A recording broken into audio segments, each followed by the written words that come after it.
The massive doors of the Galactic Council chamber opened with a deep rumble that echoed through the vast space. Commander Jiwan stepped inside, her simple black military uniform looking plain against the colorful robes and shining metal suits worn by the other delegates. The chamber was enormous. Curved walls stretched up toward a dome ceiling painted with stars from across the galaxy. 47 different seats were arranged in perfect circles, each one made from precious materials from different worlds. Crystal chairs that glowed with inner light, metal thrones that hummed with energy, living wood seats that pulsed with organic rhythms. At the front of the chamber, 7 special seats waited empty. These belonged to the apex species, the most powerful races in the galaxy. Their chairs were the largest and most decorated, showing their importance to everyone who entered. Jiwan walked past the filled seats, ignoring the whispers that followed her. Alien delegates pointed at her with claws, tentacles, and mechanical arms. Their voices mixed together in dozens of languages, but the meaning was clear in every tone. What was this human doing here? She found an empty seat in the back corner and sat down. The chair was simple metal, neither beautiful nor special. No nameplate marked it. No symbols showed who should sit there. It was just a seat, forgotten and unused. The Velkari ambassador sitting nearby turned his crystalline head toward her. His body was made of living crystal that changed colors with his emotions. Right now, those colors showed disgust and anger. "You," he said, his voice ringing, like breaking glass. "Human. This chamber is for civilized beings only. Leave now before security removes you." Jiwan looked at him calmly. "I was invited to observe." "Observe from the visitor gallery," the crystal being replied, "not from the delegate floor." Other aliens began to notice the argument. A creature with purple tentacles slithered closer. His skin was wet and covered in patterns that shifted like water. "Is this some kind of joke?" the tentacled being asked. "Humans barely learn to travel between stars. They have no place in galactic politics. They are primitives," agreed a robot-like delegate whose metal body clicked and whirred when he spoke. "Their technology is centuries behind ours. Their society is crude and violent." More delegates gathered around Jiwan's seat. She remained sitting, her hands folded in her lap, her dark eyes watching them without fear or anger. High Counselor Zathari called for attention from the front of the chamber. She was tall and elegant with silver skin and 4 arms.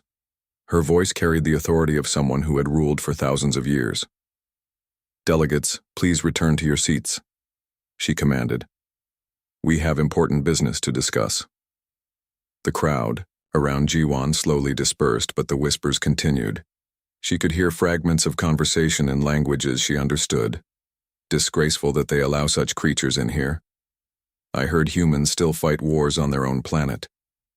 Probably carrying diseases from that dirty world of theirs." Jiwan ignored them all. She pulled out a small electronic device and began reading reports while the session officially began. Counselor Zathari spoke about the day's agenda. "We gather today to address the mining disputes in the Kepler sector, establish new trade routes through the Centauri Passage, and discuss recent pirate attacks on civilian shipping." The first issue brought immediate arguments. The Crystal Velkari delegate stood up, his body now glowing bright red with anger. "The Nexari have violated our mining agreements," he declared. "They are taking resources from systems that belong to us." A delegate from the Nexari species rose to respond. She looked almost human except for her blue skin and the small horns growing from her forehead. "We have mining rights granted by the previous council vote," she replied. "The Velkari are trying to change agreements they do not like." "Those votes were bought with bribes," the Velkari shot back. "Prove it," the Nexari demanded. Soon half the chamber was shouting. Delegates accused each other of cheating, lying, and stealing. The argument went in circles with no progress toward a solution. Jiwan continued reading her reports, occasionally glancing up to watch the chaos. After 2 hours of yelling, Counselor Zathari finally restored order. "We will form a committee to investigate these claims," she announced. "Representatives from each apex species will review all evidence and make recommendations." The Velkari delegate's crystal body flickered with frustration. Another committee. Another delay. Meanwhile, the Nexari continue stealing our resources. The committee will report back in 6 months, Councillor Zathari continued. 6 months? The Nexari delegate's horns glowed with her own anger. The mining season will be over by then. The session moved to the next issue. Trade routes brought more arguments. Each species wanted the best routes for themselves and tried to block their competitors. The apex species delegates made grand speeches about historical rights and ancient treaties. Jiwan watched with growing interest. These were supposed to be the most advanced civilizations in the galaxy, but they argued, like children fighting over toys. The pirate attacks discussion was even worse. Reports showed that shipping from 12 different worlds had been attacked in the past month. Crews had been killed or captured. Valuable cargo had been stolen. But instead of working together to solve the problem, the delegates argued about whose responsibility it was to patrol which areas of space. The Scythian Navy should handle their own sector, declared a delegate whose entire body was covered in metallic scales. We do not have enough ships, replied the Scythian representative, his tentacles writhing with stress. The pirate fleets are too large for any single species to handle alone. Then form an alliance, suggested another delegate. With whom? The Velkari refused to work with the Nexari. The Nexari will not coordinate with the Kelthani. Everyone has complaints about everyone else. Hours passed with no solutions. The apex species representatives gave long speeches about their glorious histories and superior wisdom, but offered no practical help. Smaller species delegates tried to contribute ideas, but were ignored or dismissed. By late afternoon, Jiwan had heard enough. The problems being discussed were not difficult. The solutions were obvious to anyone thinking clearly. These aliens were making everything complicated because they cared more about looking important than actually helping anyone. She stood up. The chamber slowly fell quiet as delegates noticed the human rising from her unmarked seat. Conversations stopped. All eyes turned toward the back corner where the primitive alien was preparing to speak. Councillor Zathari raised one of her 4 hands. The Terran observer is recognized, but please remember this is an observation role only. Humans do not have voting rights in this council. G1 nodded. I understand, but I have a question. Proceed, the High Counselor said, her tone suggesting this would be a waste of everyone's time. Why are you making this so complicated? The question hung in the air like a challenge. Delegates looked at each other in confusion. What did the human mean? G1 continued in her calm, clear voice. You have 3 problems: mining disputes, trade route conflicts, and pirate attacks. But you are treating them like 47 different problems because each species wants special consideration. The Velkari delegate's crystal body flashed bright orange with indignation. You cannot understand the complexities involved. These issues have historical, cultural, and economic factors that do not matter. G1 interrupted. A mining dispute is about who can dig where. Establish quotas based on system capacity. Rotate oversight between neutral parties. Create an emergency process for conflicts. 3 rules. Problem solved. The chamber was silent. Several delegates shifted uncomfortably in their seats. Trade routes, G1 continued, are about moving goods efficiently. Map the fastest paths. Share them equally among all species. Charge fees based on cargo value to fund maintenance. Simple. But our traditional routes, a delegate began to protest, are less important than working routes, G1 finished. And the pirate attacks are easy to solve once you stop arguing about jurisdiction. Create mixed patrols with ships from different species. Share intelligence. Coordinate response times. Work together instead of alone. Councillor Zathari leaned forward, her silver face showing genuine curiosity for the first time that day. And you believe these simple approaches would actually work? I know they work, Jiwan replied. Earth colonies have used similar systems for 50 years. We have 37 settled worlds with 0 major resource conflicts. The number surprised many delegates. Humans were supposed to be primitive, barely capable of space travel. How did they have 37 colonies? The Nexari delegate spoke carefully. Your solutions sound reasonable in theory, but implementation requires someone to make decisions and enforce them, G1 said, instead of forming committees, to study the possibility of maybe creating guidelines to establish protocols for discussing potential solutions. A few delegates actually smiled at that description. It was exactly how the council operated. The session ended shortly after, with no decisions made and no problems solved. As delegates filed out, many glanced toward the human still sitting in her unmarked seat. The alien who had made more sense in 10 minutes than the apex species had managed in 6 hours. Jiwan remained in her chair, making notes on her electronic device. She had come to observe, but her real purpose was J. The emergency alarm shattered the morning quiet in the Galactic Council chambers. Red lights flashed along the curved walls while urgent messages appeared on screens throughout the massive room. Delegates rushed to their seats, many still wearing sleeping robes or environmental suits from their home worlds. Commander G1 entered the chamber and walked to her unmarked seat in the back corner. She carried a cup of coffee and moved with the calm confidence of someone who had expected this moment to arrive. High Counselor Zathari called for immediate attention. Her 4 silver arms gestured toward the main display screen where star charts showed disaster spreading across multiple systems. "We have received distress calls from 17 cargo ships in the past 4 hours," she announced. "All were attacked by unknown forces. Crews are missing. Valuable cargo has been stolen. The attacks are spreading across 3 different sectors." The Kelthany Trade Federation delegate rose from his seat. His blue skin was darker than usual, showing the stress his species felt during emergencies. Small gills along his neck fluttered rapidly as he spoke. "These are not random pirate raids," he said. "The attacks are too coordinated, too precise. Someone is targeting our most valuable shipments." "How many crew members are missing?" asked the Scythian representative, his purple tentacles curling with worry. 437 beings from 12 different species," Counselor Zathari replied. "The pirates are taking prisoners, not just cargo." Panic spread through the chamber. Delegates began shouting questions and demands for action. The noise grew louder as each species tried to protect their own interests first. The Velkari ambassador stood up, his crystal body glowing bright yellow with urgency. "We must form an investigation committee immediately. Proper procedures must be followed." "Investigation takes too much time," protested the Nexari delegate. "More ships are being attacked while we debate. We need military action now." "Military action requires approval from all apex species," replied another delegate. "That could take weeks to arrange." "Weeks?" The Kelthani representative's gills flapped faster.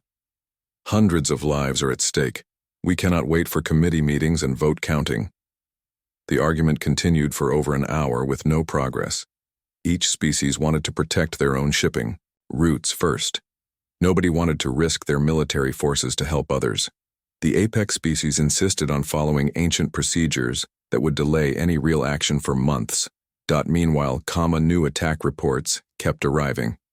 The pirates were growing, bolder, hitting larger ships with more valuable cargo.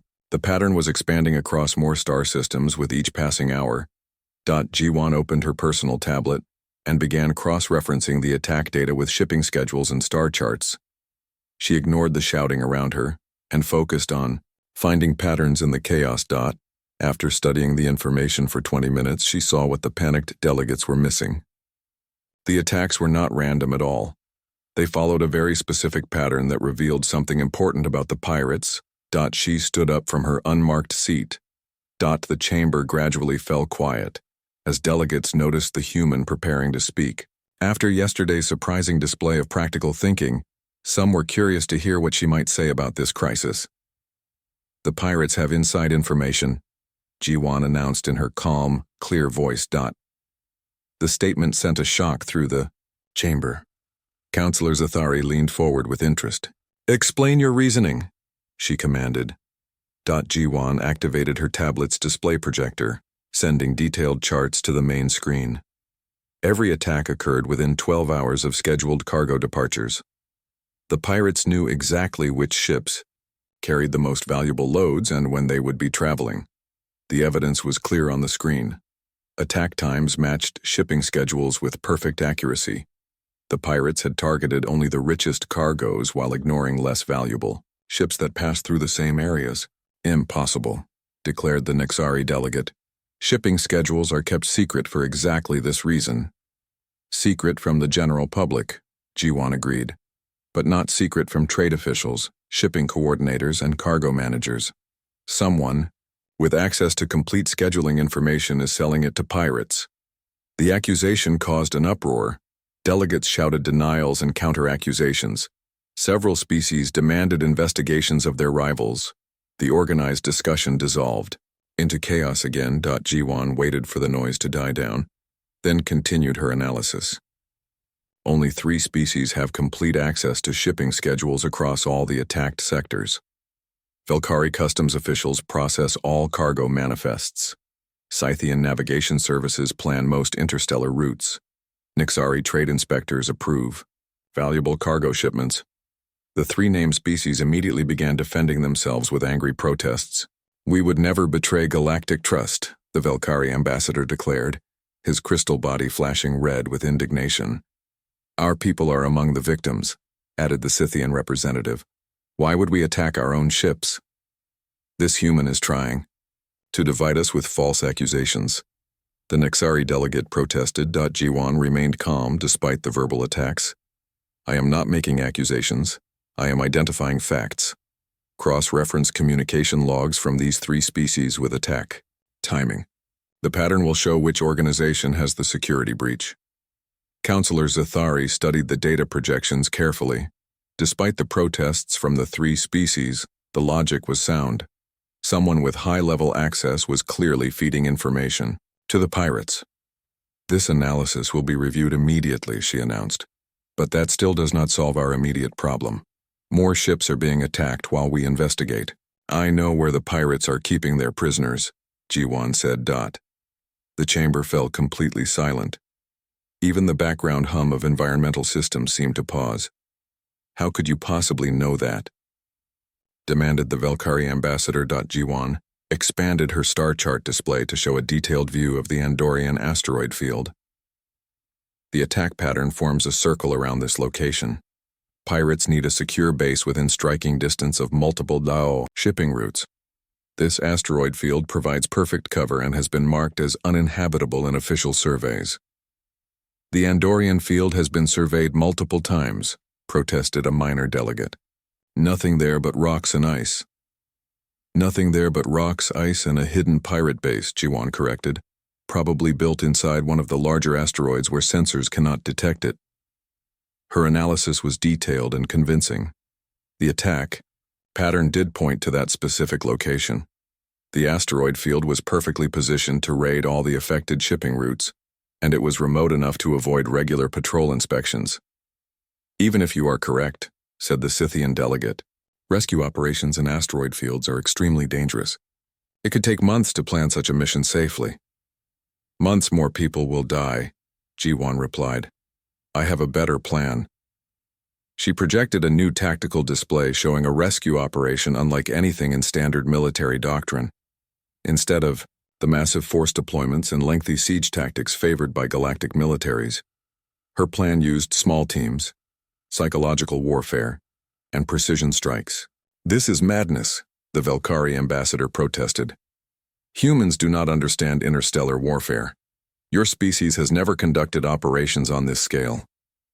"Our species has never failed a rescue mission," Jiwan replied calmly. "Earth military forces have a perfect record for recovering captured personnel." The claim seemed impossible. No military force in galactic history had a perfect rescue record. Apex species with thousands of years of experience accepted casualties as inevitable. In dangerous operations, Counselor Zathari studied the proposed plan with growing amazement. Despite its unconventional approach, the tactical logic was flawless. The psychological elements were particularly clever, designed to make enemies surrender rather than fight to the death. "Who would command such an operation?" she asked. "I would," Jiwan answered without hesitation. The response stunned the chamber. a human officer from a supposedly primitive species volunteering to lead a rescue mission that challenged the greatest military minds in the galaxy. Absolutely impossible, declared multiple delegates simultaneously. Humans lack the authority, added the Velkari ambassador. Then give her the authority, Councillor Zathari said quietly. Her words hung in the air like a challenge. For the first time in galactic history, an apex species leader was suggesting that a primitive race might be better qualified than advanced civilizations to handle a military crisis. The debate that followed was fierce, but brief. More attack reports were arriving every hour. Traditional rescue approaches would take too long and probably fail anyway. The human plan was risky, but it was the only option that offered hope for the prisoners. The vote was close, but desperation won over prejudice. G1 received temporary command authority for a single rescue mission with whatever resources she could gather. A's delegates filed out to contact their military forces. Many cast worried glances toward the human still sitting in her unmarked seat. They had just bet 400 lives on the tactical judgment of someone they considered barely civilized. But a few delegates looked thoughtful rather than worried. The human had demonstrated analytical abilities that surpassed their own experts. Her unconventional thinking had revealed patterns they missed. Commander G1's rescue fleet looked pathetically small compared to the massive pirate force waiting in the Andorian asteroid field. 12 human ships against 73 pirate vessels seemed like certain suicide to the galactic observers. Monitoring the mission. Captain Minho commanded the lead assault ship, his weathered face showing the calm confidence of a veteran who had survived impossible battles. Lieutenant Sora worked at the tactical station, her fingers dancing across sensor controls as she tracked enemy movements. Sergeant Deho prepared boarding teams in the cargo bay, checking weapons and equipment with practiced efficiency. All human crews, all supposedly inferior to their alien counterparts according to galactic military wisdom. Enemy fleet detected, reported Navigation Officer Hierine from her position at the helm. 73 vessels confirmed. Heavy weapons. Combat formations. The odds were overwhelming by any measure. Standard galactic military doctrine required a force 3 times larger for assault operations against fortified positions. Most alien species would have called for massive reinforcements and months of preparation. But G1 had studied human military history. Humans won battles by thinking differently, not by following predictable strategies that enemies could anticipate and counter. Begin Phase 1, she ordered. The first wave of her attack looked exactly like what galactic militaries expected. Human ships charged directly toward the pirate base in traditional assault formation. Weapons powered up, shields activated, all the standard preparations for frontal combat. The pirates responded exactly as G1 had predicted. Alarms blared throughout. Their hidden base as commanders scrambled to defensive positions. Ships moved to intercept what appeared to be a desperate human assault. But the assault was completely fake. The approaching human ships were actually automated drones carrying sensor decoys and communication jammers. No crews were aboard the vessels, racing toward apparent destruction. The real human fleet remained hidden behind a large asteroid, watching as pirates prepared to fight imaginary enemies. They are taking the bait perfectly, reported Sora from the tactical station, moving 70% of their ships to intercept the drone attack. Phase 2 activated while pirates focused on the fake threat. 3 small human vessels approached the asteroid base from the opposite direction, using minimal power signatures that barely registered on enemy sensors. They docked silently at maintenance airlocks that automated systems had identified. During the initial reconnaissance. Boarding teams led by Sergeant Deho infiltrated the facility, while pirates celebrated their easy victory over the destroyed drone fleet. The teams moved through ventilation systems and maintenance corridors, reaching critical infrastructure points without being detected. But the real genius of G1's plan was Phase 3. While pirates congratulated themselves on defeating the human assault, G1 opened a direct communication channel to their commander. She had studied intercepted pirate communications and identified their leader as Vorthak, a Kelthani warlord famous for his massive ego and love of dramatic speeches. Vorthak of the Crimson Fleet. Her calm voice cut through the celebration on the pirate command ship. I understand you consider yourself a great military leader. The sudden communication shocked the pirate commander. His blue skin darkened to deep purple as anger replaced his victory celebration. Human, he roared into the communicator. You dare contact me after your pathetic attack failed so completely?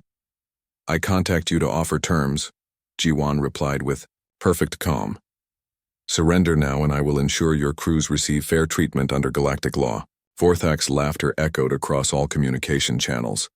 His entire fleet could hear the exchange, which was exactly what Jiwan wanted. You threaten me with 12 small ships? He bellowed. I just destroyed your attack force. I command 73 vessels with enough firepower to level planets. Correction, Jiwan said quietly. You commanded 73 vessels. On her signal, Sergeant Deho's boarding teams activated precisely placed charges throughout the asteroid base. The explosions were carefully calculated to disable life support systems, artificial gravity, and communication networks without causing casualties. Simultaneously, The real human fleet revealed their hidden position and demonstrated capabilities that no galactic military had suspected. Each ship carried advanced electronic warfare systems that humans had developed in complete secrecy. Pirate vessels found their targeting computers crashing. Navigation systems failed. Weapons went offline. Communication between ships became impossible. In minutes, the entire pirate fleet was flying blind and helpless. Impossible! Vorthak screamed as his command ship's systems shut down one by one. What kind of sorcery is this? Human engineering, Jiwan answered. Your ships are now disabled. Your base has no life support. Your prisoners are being evacuated by our boarding teams. You have exactly 10 minutes to order complete surrender, before your crew starts suffocating.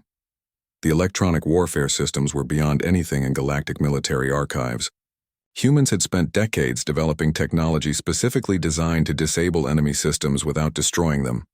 Every circuit, every computer, every automated system could be turned against itself through carefully designed virus programs. How? Vorthak demanded as emergency lighting failed throughout his ship. We prepared, Captain Minho answered from his own vessel. Humans always prepare for scenarios where advanced enemies try to destroy us. We develop weapons they cannot anticipate, because they do not think like we do. The psychological impact was devastating.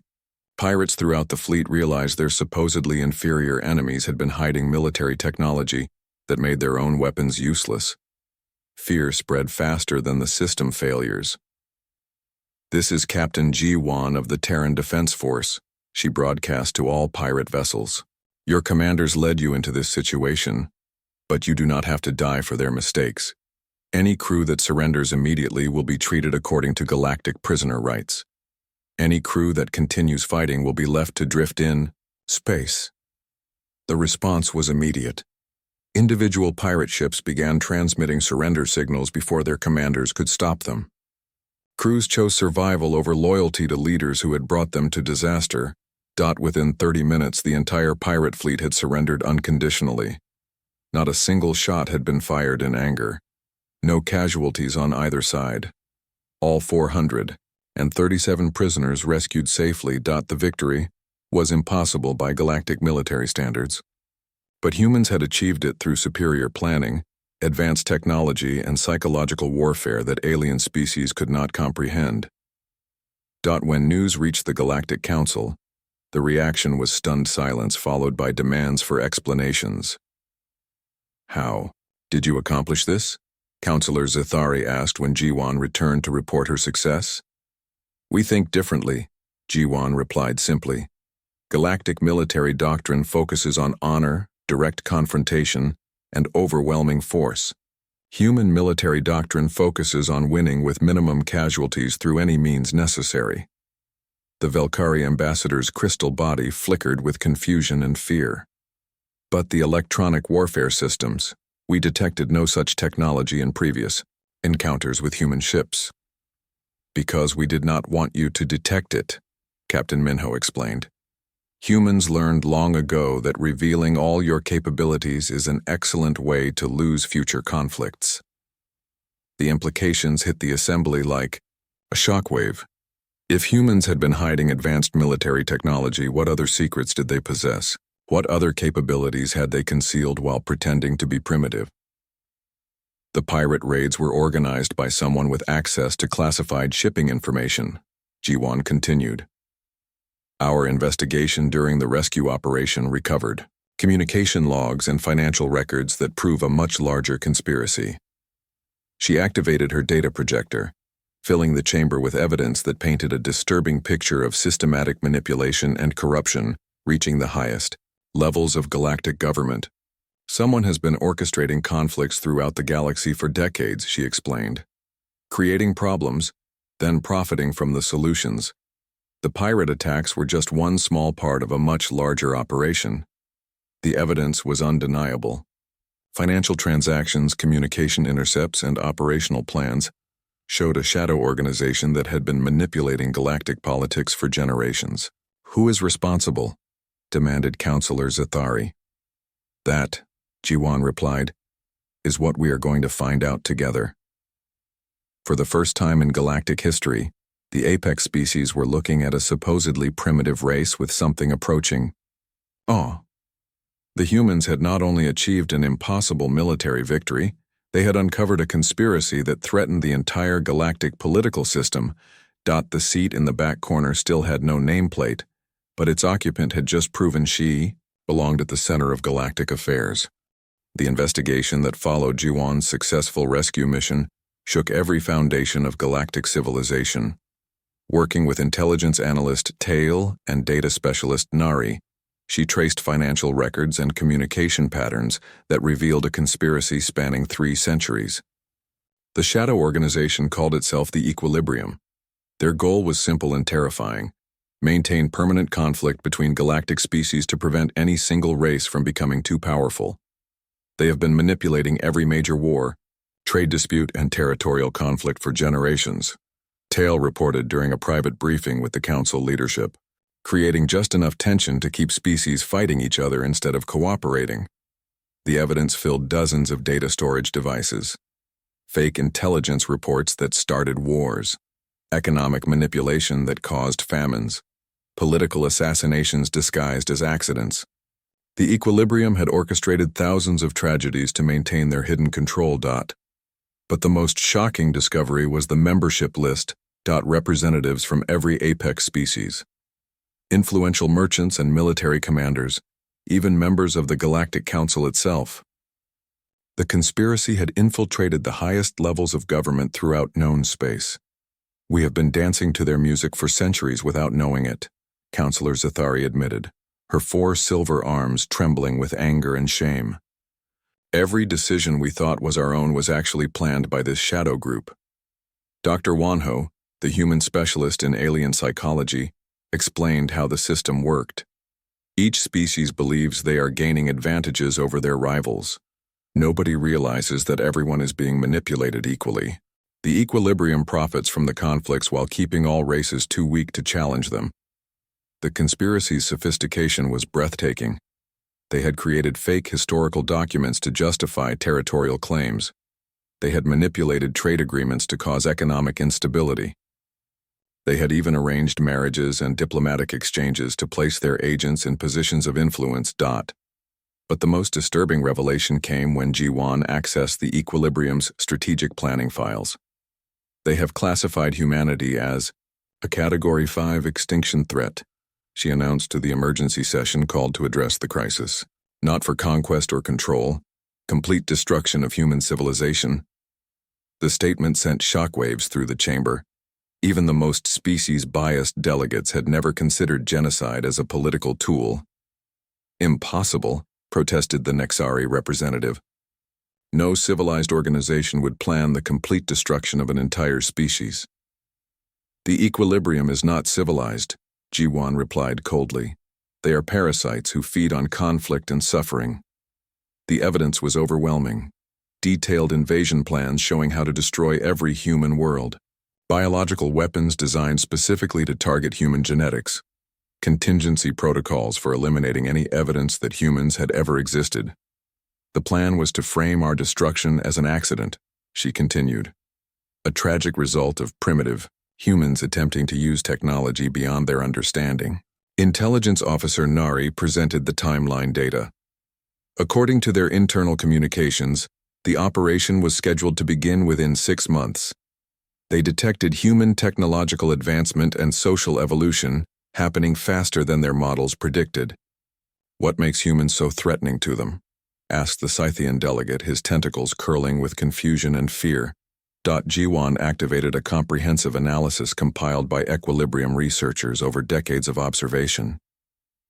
The data painted a picture of human capabilities that even she found surprising. According to their studies, humans are immune to their standard manipulation techniques, she explained. Every other species in the galaxy developed along similar evolutionary paths: hierarchical societies, honor-based cultures, predictable behavior patterns. The analysis was brutally accurate. Humans adapted faster than any known species. They formed alliances based on mutual benefit rather than genetic similarity. They ignored traditional social hierarchies when cooperation offered better results. Most importantly, they had an unusual ability to see through political deception and identify truth behind complex lies. "We are chaos agents," Captain Minho added from his position near Jiwan's seat. "We disrupt their carefully balanced system simply by existing." The Velkari ambassador's crystal body dimmed as he processed this information. The equilibrium maintains control through predictability. If species behave according to established patterns, conflicts can be managed and manipulated. But humans break every pattern, Jiwan confirmed. "We do not follow rules because we often do not realize the rules exist. We solve problems in ways that nobody expects because we think completely differently." Counselor Zathari studied the psychological profiles with growing understanding. The Shadow Organization had maintained power for centuries by exploiting predictable behavior in galactic species. Humans represented something they could not control or predict. "There is more," Jiwan continued. "The equilibrium has been accelerating their timeline. They believe human influence will make their manipulation impossible within a single generation." She displayed communication intercepts showing panic among equilibrium leadership as they watched human colonies spreading across the galaxy and human diplomatic methods solving conflicts that had lasted for centuries. "They are planning to move against Earth within 3 months, she announced. The chamber erupted in chaos. Some delegates demanded immediate military action against the equilibrium. Others questioned whether the conspiracy was real or an elaborate human deception designed to gain political power. But Jiwan had prepared for these reactions. "The equilibrium made one critical miscalculation," she said, her voice cutting through the noise. "They assumed humans would follow traditional species behavior patterns when threatened." The holographic display changed to show detailed intelligence on equilibrium bases, financial networks, and military assets scattered throughout the galaxy. The information was incredibly detailed and completely current. "They expected us to seek protection from the Council," she explained, "to beg for assistance and position ourselves as junior partners in a defensive coalition." Her smile was predatory and completely confident. "Instead, we have been preparing for war." The revelation stunned the assembly. While galactic politicians had been debating procedures and forming committees, humans had been identifying targets and infiltrating the enemy organization. Terran. "Defense Force units are already positioned around every major equilibrium installation," Captain Minho reported. "We have been gathering intelligence and building strategic advantages for months." "But how?" demanded the Nexari delegate. "We only discovered this conspiracy days ago." "You only discovered it days ago," Jiwan corrected. "Humans have known about systematic manipulation in galactic politics for years. We just did not know who was responsible until now." The implications were staggering. Humans had been conducting secret intelligence operations throughout the galaxy while maintaining the appearance of primitive newcomers to interstellar politics. "We are not asking for permission to defend ourselves," she continued. "We are offering you the opportunity to choose sides." The ultimatum was clear and unmistakable. Humans had the capability to destroy the equilibrium with or without galactic cooperation. The Council could help and be part of the solution, or be treated as potential collaborators with the conspiracy. Counselor Zathari looked around the chamber at delegates who had spent centuries believing they controlled galactic civilization. The humans had overturned every assumption about power, politics, and military capability in the span of a few weeks. "What do you require from us?" she asked. Finally, Jiwan. Quota's answer was characteristically direct and comprehensive. Complete cooperation, full access to all government records, military support for operations against equilibrium bases. Most importantly, commitment to rebuilding galactic civilization based on transparency and equality, rather than manipulation and artificial hierarchy. The proposal was revolutionary. Humans were not just offering to destroy the Shadow Conspiracy. They were demanding fundamental changes to how galactic politics operated. "And if we refuse?" asked the Velkari ambassador. "Then you will be treated as part of the problem," G1 replied without emotion. "The equilibrium ends now, either with your help or despite your opposition." The vote was not close. Faced with evidence of centuries of manipulation and the threat of human military action, the Council chose cooperation over confrontation. For the first time in galactic history, a supposedly primitive species had gained effective control over interstellar politics through superior intelligence, advanced planning, and the demonstrated ability to follow through on their promises. The final confrontation was coming, and humans would be leading a coalition that included every major species in known space. The equilibrium's response to their exposure was exactly what G1 had predicted. Within hours of the Council vote, shadow fleets launched coordinated attacks against government facilities on 12 different worlds, attempting to trigger a galactic war that would restore their control. But humans had been preparing for this moment for months. Admiral Jihoon's task force intercepted the false flag operations before they could succeed. Using tactics that defied every principle of galactic military doctrine, Terran forces disabled enemy ships without destroying them, capturing crews and equipment intact for intelligence analysis. Phase 1 complete, reported Lieutenant Colonel Mira from the command ship Incheon. All enemy vessels neutralized, 0 casualties on either side. The psychological impact on galactic observers was devastating. Species throughout known space watched in amazement as humans demonstrated military capabilities that surpassed anything the apex species could achieve. More importantly, they accomplished impossible victories while preserving enemy lives. "This cannot be real," whispered the Velkari military attaché monitoring the operations.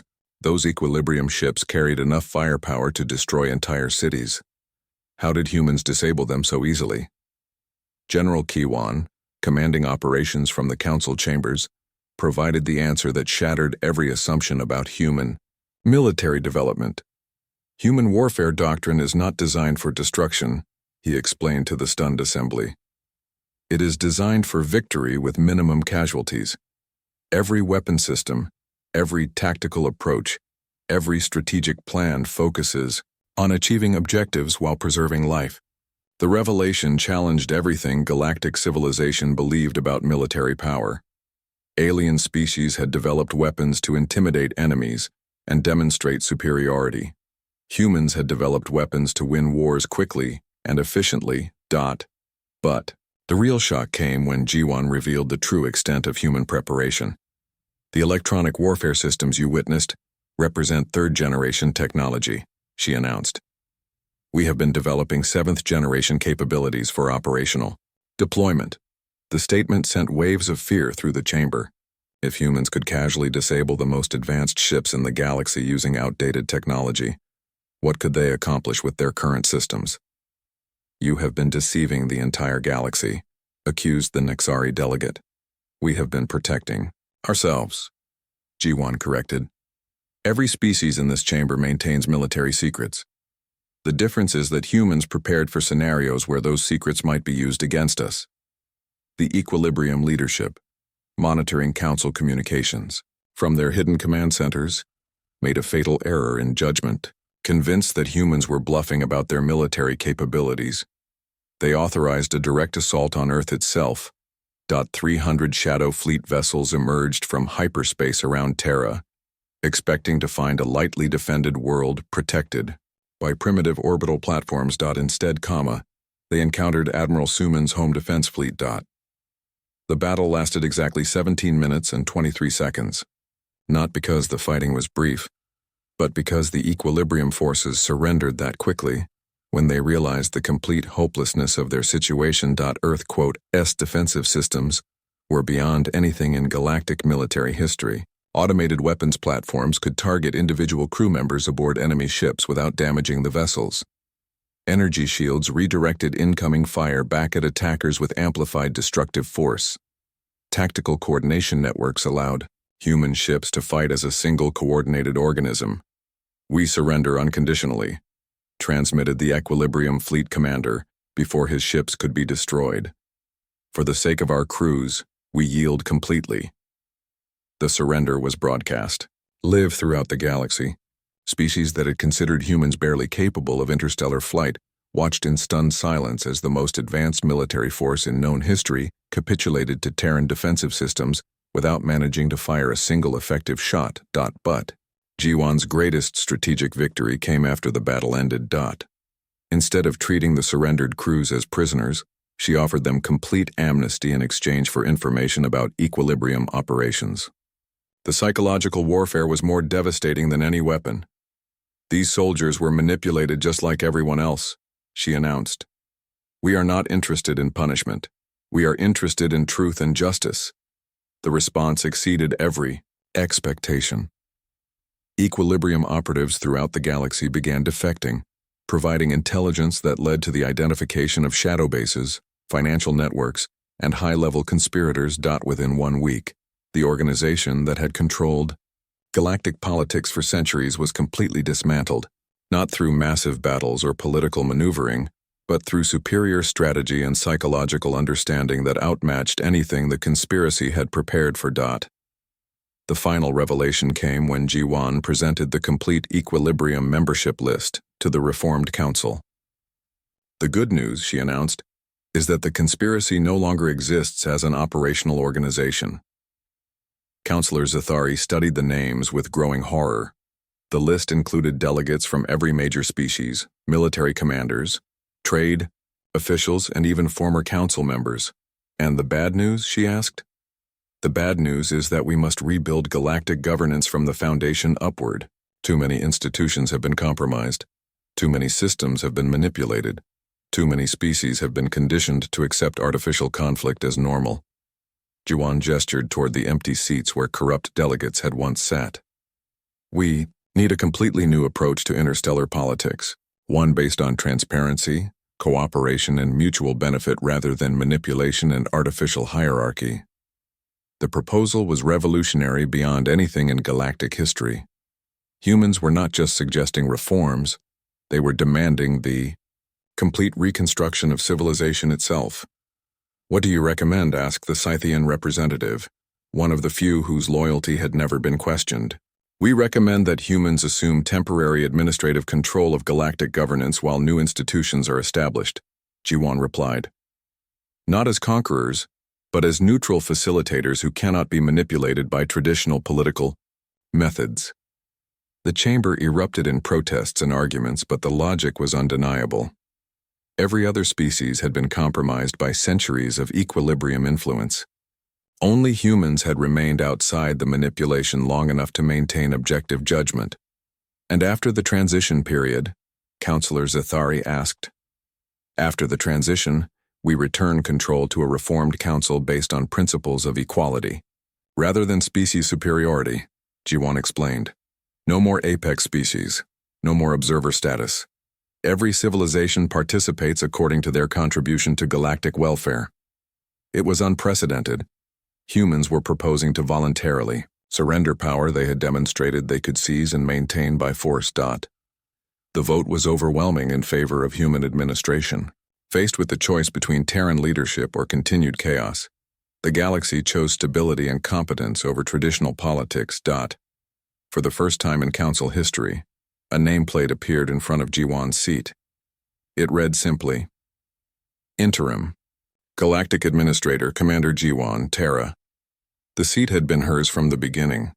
Now the entire galaxy recognized that truth. But even as she accepted the temporary authority, Jiwan was already planning for the day when humans would step back and allow reformed galactic civilization to govern itself. The war that could have destroyed countless worlds had been won without a single unnecessary death. The conspiracy that had manipulated civilization for centuries had been eliminated through superior intelligence and planning. Most importantly, the galaxy now had a chance to develop genuine cooperation instead of artificial conflict. The revolution was complete. But the real work of building a better future was just beginning. 6 months after the fall of the equilibrium, the galaxy was changing in ways that amazed even the humans who had started the transformation. Ancient conflicts that had lasted for generations were being resolved with surprising speed and cooperation. The Felkari-Nexari border dispute that had simmered for centuries was settled in a single afternoon, using human mediation techniques. The Kelthani trade boycotts ended when humans demonstrated how genuine cooperation could increase profits for everyone involved. Even the territorial wars that had defined interstellar politics for millennia were being resolved through innovative resource-sharing agreements. The solutions were always obvious, Admiral Jihoon reported during a staff meeting aboard the new Galactic Administration Station orbiting Earth.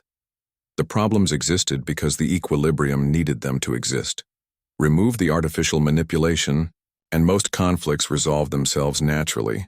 But the real revolution was happening at the individual level throughout galactic civilization. Without systematic interference promoting distrust and competition, natural cooperation between different species began flourishing. Mixed crews became common on civilian vessels as species discovered they worked well together when not being manipulated into conflict. Interstellar trade agreements multiplied as economic cooperation replaced artificial competition. Scientific collaboration produced technological breakthroughs at rates never before achieved. We are witnessing the birth of true galactic civilization, Dr. Wanho observed during his weekly analysis briefing. For the first time in recorded history, species are interacting based on genuine mutual interest rather than manufactured political necessity. Commander Jiwan, now serving as High Administrator of the Transitional Government, watched these developments with satisfaction, but not surprise. The changes confirmed what humans had always suspected about galactic politics. Cooperation is the natural state, she explained to her senior staff. Competition and conflict require constant energy to maintain. Remove the manipulation and beings naturally work together toward common goals. The new Galactic Council chambers reflected this philosophical change. Gone were the hierarchical seating arrangements that had emphasized species superiority and political dominance. Representatives now sat in circles designed to encourage discussion and consensus, rather than confrontation. But the most significant innovation was the establishment of the Human Mediation Service. Small teams of human negotiators were stationed throughout the galaxy, available to help resolve disputes that local authorities could not handle using traditional methods. Their success rate approached 95%. Not because humans were superior diplomats, but because they approached problems from completely different perspectives. We do not have the cultural assumptions that make other species predictable, explained Senior Mediator Juno during a training session for new recruits. When beings expect us to follow established diplomatic protocols and we ignore them completely, it disrupts their psychological frameworks and creates space for creative solutions. The transformation was not without challenges. Some species resented human influence, viewing it as cultural domination disguised as cooperation. Others became too dependent on human assistance, avoiding the development of their own problem-solving capabilities. Jiwan addressed these concerns directly during what everyone expected to be a routine administrative speech, but which became a historic declaration that would reshape galactic politics forever. Human control of galactic governance was always intended as a temporary emergency measure, she announced to the Reformed Council. Our purpose was to break the old system and create opportunities for something better. That purpose has been accomplished. The new Galactic Charter established revolutionary principles that would have been impossible under equilibrium manipulation. Complete species equality in all political matters. Mandatory transparency in government communications. shared responsibility for galactic defense, cooperative management of interstellar resources. Most importantly, the charter included specific safeguards designed to prevent any single race or organization from accumulating enough power to manipulate others. Never again, Jiwan declared, will this galaxy be vulnerable to shadow manipulation or artificial conflict generation. The transition of authority back to the reformed council proceeded exactly as humans had promised. Terran administrators stepped down from their temporary positions and accepted permanent seats as equal partners in the new system, without special privileges or extraordinary influence. But one tradition was preserved from the crisis period. The seat that Jiwan had occupied during the transformation was maintained exactly as it had been during those critical months. No nameplate, no special designation. Simply an empty chair reserved for individuals who could provide outside perspective during particularly complex negotiations. It became known throughout the galaxy as the observer seat, available for beings who could see problems that others missed and suggest solutions that defied conventional thinking. Jiwan herself accepted appointment as the first galactic ombudsman, a new position created specifically to investigate complaints of governmental abuse or corruption. The role suited her perfectly, providing authority to ask uncomfortable questions and pursue difficult truths regardless of political consequences. The seat was always meant to be mine, she reflected during her final ceremony as High Administrator. Not because I was special or superior, but because someone needed to sit there. Someone who was not part of existing political systems. Someone who could see what everyone else was missing. The ceremony concluded with celebrations throughout known space that exceeded anything in recorded galactic history. Species that had been enemies for generations worked together to organize festivals honoring not just human achievements, but the new spirit of galactic cooperation that made such achievements possible. As the festivities continued, Jiwan returned to her private quarters aboard the administration station. Through the viewport she could see Earth, the small blue world that had produced the outsiders who disrupted an ancient conspiracy and rebuilt civilization itself. Her personal communicator activated with an incoming message from Admiral Suman. New crisis developing in the Outer Rim territories. 3 species claiming rights to the same star system. Local authorities are requesting human mediation assistance. Jiwan smiled as she collected her analysis equipment and diplomatic files. The galaxy was still learning how to solve its own problems constructively, but the learning process was accelerating. And when outside perspective was needed, humans would continue providing it. She had proven something that would be remembered for thousands of years. Sometimes the most important voice in any discussion belongs to someone who does not follow established rules. Sometimes the greatest insights come from beings who think completely differently. Sometimes the most valuable contributions are made by individuals who are consistently underestimated. The nameplate had never been necessary. The seat had belonged to her from the first moment she entered the council chambers because she was exactly what galactic civilization needed. Someone who could see systems from the outside and identify problems that insiders could not recognize. As her transport ship departed for the Outer Rim crisis, Jiwan contemplated humanity's true gift to the galaxy, not superior technology or military capability, but perspective. The ability to examine complex situations without preconceived assumptions and suggest solutions that others could not imagine. It was a contribution that would continue benefiting galactic civilization for generations. Crisis after crisis, problem after problem, humans would be available to provide the outside viewpoint that revealed new possibilities. The galaxy was finally in capable hands, not because any single species was in control, but because power had been distributed fairly, transparency had been established permanently, and the systems that enabled manipulation had been eliminated completely. And somewhere in the new council chambers, an empty seat waited for the next individual who might see what everyone else was missing.